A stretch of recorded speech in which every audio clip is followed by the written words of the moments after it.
Assalamualaikum warahmatullahi wabarakatuh. Balik lagi ke mini vlog aku, Day in my life-nya. Kali ini bebenah aja deh, karena udah lama banget aku nggak ngurusin ini rumah berantakan. Kayak apaan tahu ya, kayak kapal pecah tuh.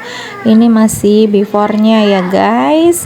Jadi sini anak aku yang pertama baru pulang sekolah sekitar jam setengah 10 pagi.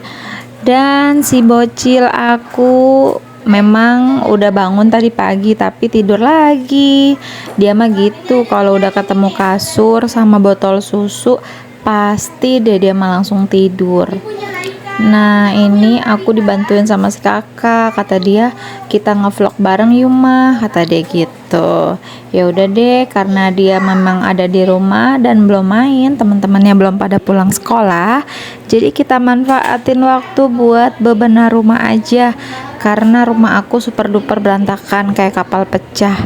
Tahu sendiri ya kalau kita punya toddler, apalagi anak yang bener-bener aktif, super aktif, anak laki-laki, pasti rumah itu rapihnya cuma sekitar 5 menitan aja. Walaupun cuma 5 menit tapi setidaknya bersih lah ya. Kalau cuma berantakan doang bisa diberesin gitu, tapi kalau misalkan bersih kan bisa menimbulkan kayak nanti anak bisa diare atau udaranya juga nggak bagus buat dihirup. Nah jadi ini aku benar-benar fokus mau nurunin semua barang-barang yang nggak geletak-geletak tuh. Kayak ini strollernya aku padahal udah ditaruh di atas di lantai 2, tapi karena kemarin niatnya mau nganterin si kakak, aku nggak kuat ya gendong-gendong si Haikal. Sebenarnya bisa juga sih pakai sepeda dia ada, cuma kan kalau misalkan di sepeda dia nggak bisa senderan gitu, takutnya lama dan takutnya dia mau tidur. Jadi aku suruh suami aku turunin lagi strollernya si kakak nih, ya kan. Ini strollernya bekas kakak lagi kecil. Nah ini aku lagi bebenah dulu nih buat nyiapin sebelah sini dulu ya. Jadi di sini tuh banyak area gantungan-gantungan pakaian yang habis dipakai semalam belum aku taruh cucian, kayak misalkan baju ngaji si kakak atau baju kerja suami. Jadi aku di sini mau beresin dulu nih kayak kerudung tuh ya kan, aku sangkut-sangkutin dulu nih yang masih bisa dipakai, yang baru sekali dipakai.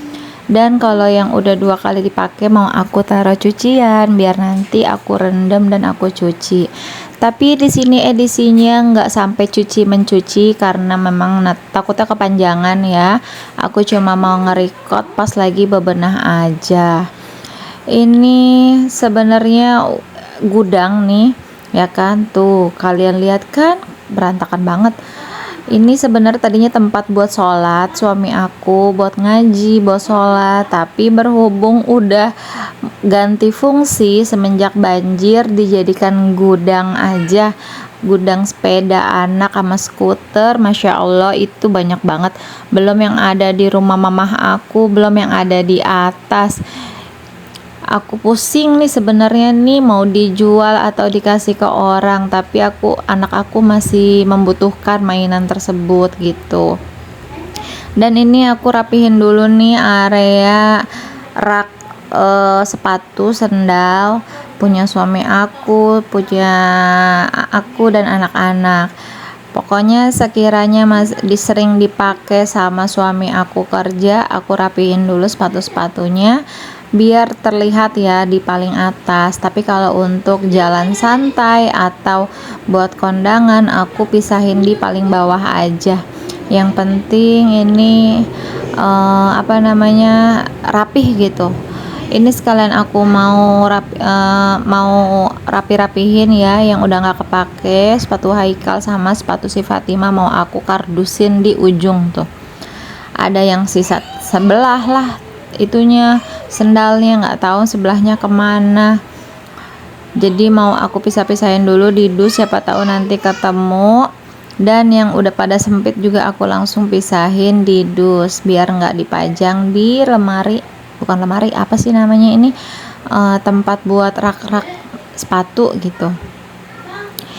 Dan ini masih aku kebut-kebut nih ya kan, yang mana yang aku pilih-pilih. Ini sendal yang kemarin aku perpisahan anak, aku sendalnya copot, jadi mau nggak mau aku beli sendal jepit aja yang gampang dan praktis. Terus di sini mau aku selipin lagi nih karpet yang biasa aku pakai gunain buat les anak-anak kalau buat ngegelar di depan rumah, karena ini lumayan karpetnya masih bisa dipakai buat alas bawahnya, lalu kita kasih alas lagi atasnya biar ada dua double ya, biar karpet yang bagusan itu nggak gampang kotor juga kalau di double sama karpet yang di bawahnya. Dan ini penampakan sebelum disapu juga, dan ini udah aku beres-beresin tuh. Lumayan lah ya, ada space ruangan buat naro stroller, skuter, sepeda, dan box mainan di bawah tangga. Karena aku juga udah pusing ya mau bebenahin kayak gimana gitu, namanya rumahnya juga seada-adanya segini. Mudah-mudahan ada rezeki lebih dari Facebook Pro hasil ngonten, bisa beli rumah yang lebih mewah. Bukan mewah sih ya, lega maksudnya. Aku pengen banget punya rumah yang ada halamannya, yang ada latar buat kayak nanem-nanem gitu, karena tangan suami aku itu cocok buat nanem-nanem kayak sayuran atau buah-buahan. Dia bisa tuh karena di rumahnya dia ada lahan di belakang rumahnya, jadi dia manfaatin buat nanem-nanem kayak belewah kayak gitu-gitu, dia numbuh. Makanya aku pengen banget punya rumah yang ada halamannya agak luas, terus bisa nanam cabai, tomat, sayur-sayuran supaya irit nggak beli ke pasar. Dan ini aku lagi beres-beres nih area rak tas sama perbukuan ya. Ini buku-buku bekas sekolah PAUD si kakak, belum aku sempet beresin, belum aku pak-pakin karena aku capek kemarin ya ngurusin si kakak sakit, adik sakit, ayahnya juga sakit, malah aku menyusul juga. Kirain aku ini wanita super, ternyata tidak ya.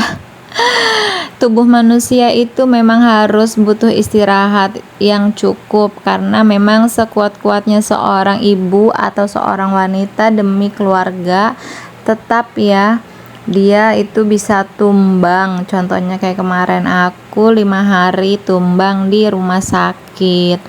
Dan yang tanya-tanya penyakit apa, alhamdulillah juga aku ternyata di tes kedua itu bukan batu ginjal guys. Itu aku udah dakdikduk aja kemarin, dokternya bilang ada batu ginjal, ternyata itu cuma endapan. Mungkin karena aku kurang air putih dan sering banget minum kopi atau teh-teh manis gitu ya, itu bahaya banget. Buat kalian kurang-kurangi minuman yang berwarna bersoda. Tapi bersoda juga aku enggak ya, aku kurang suka minuman bersoda. Tapi aku suka setiap hari mengkonsumsi kayak es susu, es kopi, good day kayak gitu. Mungkin karena aku kebanyakan minum itu, jadi aku ada endapan di kantong kemih. Ya begitulah hasilnya, aku udah lega karena memang tidak ada yang namanya perginjalan tuh, yang tadinya bikin aku sempet shock dan takut ya, horor ya gitu. Ternyata itu nggak ada, ginjal aku aman dan bersih, paru-paru aman bersih, jantung dan liver pun bagus. Hasil semuanya aku screening semua ya badan aku, supaya aku tahu nih apa aja nih penyakit yang ada di dalam tubuh aku. Dan besok tanggal 18 buat meyakinkan lagi, aku mau USG transvagina, jadwalnya di Polyopgyn sama dokter kandungan, karena kemarin pas USG terindeksi kista. Tapi dokter sih bilangnya itu masih kecil ya kistanya. Cuma walaupun kecil, di sini jangan berpikir masih kecil atau gimana, enggak. Kalau aku lebih bagus ke deteksi sejak dini kayak sekarang, ke deteksi langsung dari awal. Jadi kita bisa melakukan pengobatan yang terbaik. Ini pengobatan yang akan aku lakukan aku juga belum tahu, karena besok baru ketemu dokter kandungannya. Semoga aja bisa melalui obat, nggak perlu harus dirawat atau dioperasi. Karena yang udah-udah teman-teman aku yang pada kena kista, di dalam rahim itu pasti mereka melakukan operasi. Ada juga yang operasinya itu pas sekalian dia lahiran kayak gitu. Tapi mudah-mudahan di aku sih nggak sampai operasi ya. Ya mudah-mudahan aja, maunya kan kita yang terbaik ya. Sebenarnya sih kalau misalkan memang opsinya harus operasi juga nggak apa-apa sih. Aku siap nggak siap ya harus siap, karena aku pengen hidup aku sehat, badan aku sehat, jiwa raga sehat, pikiran sehat, dan bisa ngurusin anak dan suami dengan keadaan tubuh dan badan yang sehat. Ini aku masih nerusin bebenah nih. Aku pakai 3 galon di rumah, yang satu aku pakai galon aqua karena anak aku Haikal nggak bisa minum selain air aqua. Dia kena diari kalau dia minum air yang lain walaupun airnya dimasak. Karena udah terbiasa dari oroknya, mungkin aku kasih aqua ya, jadi dia sensitif. Terus yang duanya aku pakai isi ulang Oasis. Ya lumayan lah ya, karena aku nggak pakai tempayan, padahal aku udah pakai pam. Tapi pamnya dipakai buat mandi, nggak dipakai buat minum. Sebenarnya sih itu jadi double ya pengeluarannya, cuma ya udah nggak apa-apa lah demi kesehatan ya. Nah ini udah 90% hampir jadi nih hasil bebenah. Walaupun suami aku sering bantu aku bebenah rumah, cuma namanya laki-laki ya, kalau bebenah pasti nggak detail, nggak kayak wanita gitu, nggak kayak perempuan. Kalau bebenah itu semuanya pasti dikulik-kulik itu dari ujung, bukan yang kelihatan aja yang disapu, yang dibenahin. Ini udah selesai dan anak aku masih tidur, si Haikal dan si kakak lagi latihan nari di rumah sebelah buat nanti lomba 17 Agustusan. Sekian mini vlog dari aku, semoga kalian gak pernah bosan ya lihat video aku lewat terus. Bye bye, assalamualaikum.